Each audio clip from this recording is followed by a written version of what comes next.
बहुत समय पहले किसी गांव में अंजलि नाम की एक गरीब लड़की रहती थी। एक दिन अंजलि कहीं जा रही थी, तभी अचानक रास्ते के किनारे उसे एक घायल बंदर दिखाई देता है। उस बंदर के सीने में एक बड़ा तीर लगा था। अंजलि फौरन बंदर के सीने से तीर बाहर निकालकर उसके जख्मों पर मिट्टी लगा देती है। उसके बाद अंजलि पास की नदी से पानी लाकर बंदर के मुंह में डालने लगती है। थोड़ी देर के बाद बंदर होश में आ जाता है। मेरी जान बचाने के लिए तुम्हारा बहुत बहुत शुक्रिया दयालु लड़की। लेकिन तुम इस तरह घायल कैसे हो गए? आखिर तुम पर तीर किसने चलाया? मैं एक जादुई बंदर हूँ। यहाँ का राजकुमार बहुत ही लालची है। वह मुझे किसी भी कीमत पर पकड़ना चाहता है। उसी ने मुझ पर तीर चलाया था। बंदर अंजलि से बात कर ही रहा था कि तभी वहाँ राजकुमार आ जाता है। अच्छा, तो ये बंदर यहाँ आ गया। चल बंदर, सीधी तरह महल चल, वरना मैं तुझे रस्सियों से बांधकर घसीटता हुआ ले जाऊंगा। नहीं नहीं, इस बेचारे बंदर ने तुम्हारा क्या बिगाड़ा है? तुम इसे छोड़ दो। तू कौन है लड़की? तेरी हिम्मत कैसे हुई मेरे मामले में दखल देने की? चली जा यहाँ से, वरना मैं इसके साथ साथ तुझे भी तहखाने में डाल दूंगा। लेकिन तभी वह बंदर अपने कमर पर लगी सीटी जोर जोर से बजाने लगता है। सीटी की आवाज सुनकर वहाँ बहुत सारे बंदर आ जाते हैं। ये दुष्ट राजकुमार मुझे अपना गुलाम बनाकर मेरी शक्तियों का गलत इस्तेमाल करना चाहता है। चलो साथियों, इसे सबक सिखाते हैं। लेकिन तभी राजकुमार उन सभी बंदरों पर तीर चलाना शुरू कर देता है। यह देख अंजलि को बहुत गुस्सा आता है और वह एक बड़ा सा पत्थर उठाकर राजकुमार के सर पर दे मारती है, जिस वजह से राजकुमार जमीन पर जा गिरता है। उसके बाद सारे बंदर राजकुमार की पिटाई करने लगते हैं। नहीं नहीं, मुझे छोड़ दो, मुझसे गलती हो गई। हे भगवान, कोई बचाओ मुझे। इस तरह राजकुमार डर के वहाँ से भाग जाता है। यह देख अंजलि और बाकी बंदर बहुत खुश होते हैं। उसके बाद बंदर अंजलि को अपने कंधों पर बैठाकर एक बड़े पेड़ के पास ले जाता है। उस पेड़ के ऊपर एक बड़ा सा घोंसला बना हुआ था। उसके अंदर एक पुरानी मशीन रखी थी। ये जादुई पक्षी का घोंसला है। वह तरह तरह की जादुई मशीनें बनाता है। तुम इस मशीन को अपने साथ ले जाओ। यह केक देने वाली जादुई मशीन है। इसका बटन दबाते ही इसके अंदर से ढेर सारे केक बाहर निकलेंगे। मेरी तरफ से ये तुम्हारे लिए एक उपहार है। मुझे इतना अच्छा उपहार देने के लिए आपका बहुत बहुत शुक्रिया बंदर जी। उसके बाद अंजलि उस मशीन को लेकर अपने गांव चली जाती है। फिर अंजलि उस मशीन का बटन दबा देती है और अगले ही पल उसके अंदर से ढेर सारे सुंदर खुशबूदार केक बाहर निकलने लगते हैं। यह देख अंजलि की खुशी का ठिकाना नहीं रहता। तभी वहाँ से गुजर रहे लोग उस जादुई मशीन को देख हैरान हो जाते हैं। सुनो लड़की, ये केक तो बहुत ही स्वादिष्ट लग रहे हैं। मैं तुमसे 2 केक खरीदना चाहता हूँ। उसके बाद वह आदमी पैसे देकर अंजलि से 2 केक खरीद लेता है। तभी वहाँ मौजूद दूसरे लोग भी अंजलि से केक खरीदने लगते हैं। थोड़ी ही देर में अंजलि बहुत सारे केक बेच देती है और उसे ढेर सारे पैसे मिल जाते हैं। फिर अगले दिन से यह रोज की बात हो जाती है। अंजलि रोज केक बेचकर पैसे कमाने लगती है। लेकिन फिर एक दिन उस बुरे राजकुमार की नजर अंजलि पर पड़ती है। अंजलि के पास जादुई केक की मशीन देख राजकुमार की आंखें फटी की फटी रह जाती है। अरे ये तो वही लड़की है जिसने जंगल में मेरे सिर पर पत्थर से वार किया था। लेकिन इसके पास ये जादुई मशीन कहाँ से आई? उसके बाद राजकुमार अंजलि के पास पहुंचकर उसे धमकाने लगता है।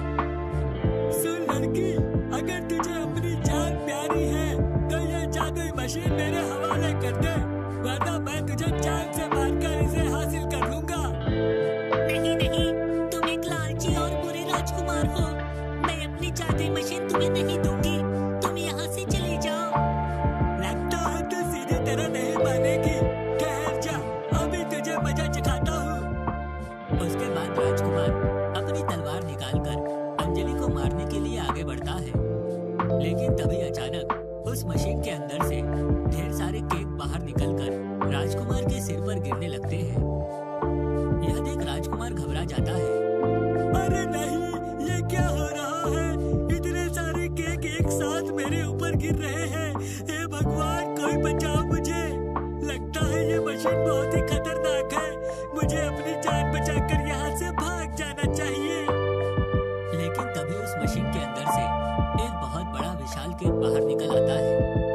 उसके बाद केक के अंदर से दो बड़े हाथ बाहर निकलकर राजकुमार को पकड़ लेते हैं और उसे हवा में उड़ाकर दूर एक पहाड़ी की चोटी पर ले जाते हैं।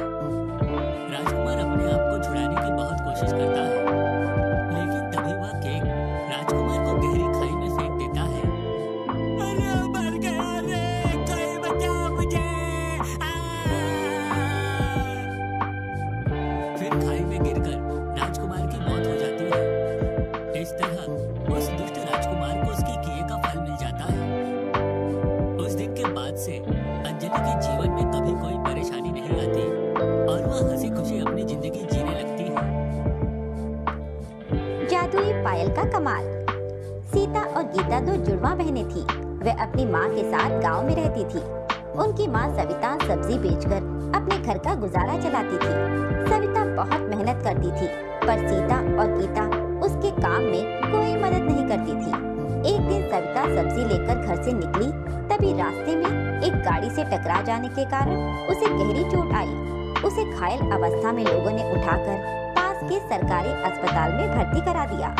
सीता और गीता को जैसे ही खबर मिली, वे दौड़ी दौड़ी माँ के पास आ गई।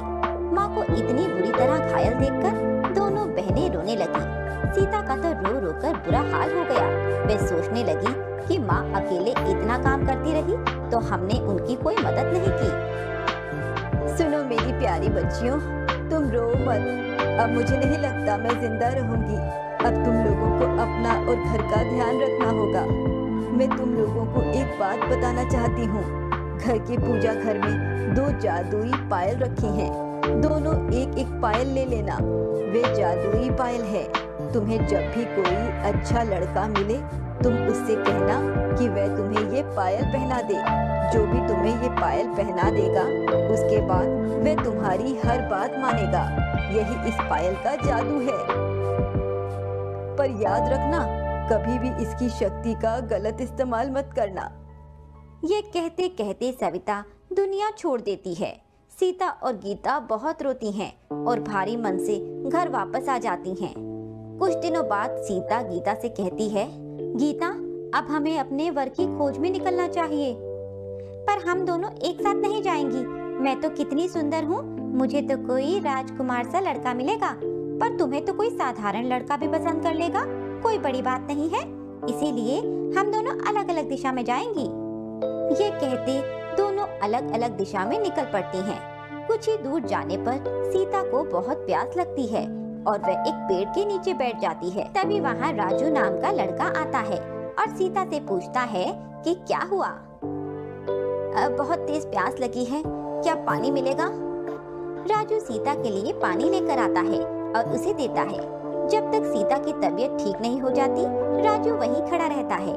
यह देखकर सीता सोचती है कि ये लड़का बहुत अच्छा है, दूसरों की मदद करने वाला है, क्यों न मैं इसके सामने प्रस्ताव रखूं? यह सोचते हुए सीता राजू को विवाह के लिए कहती है।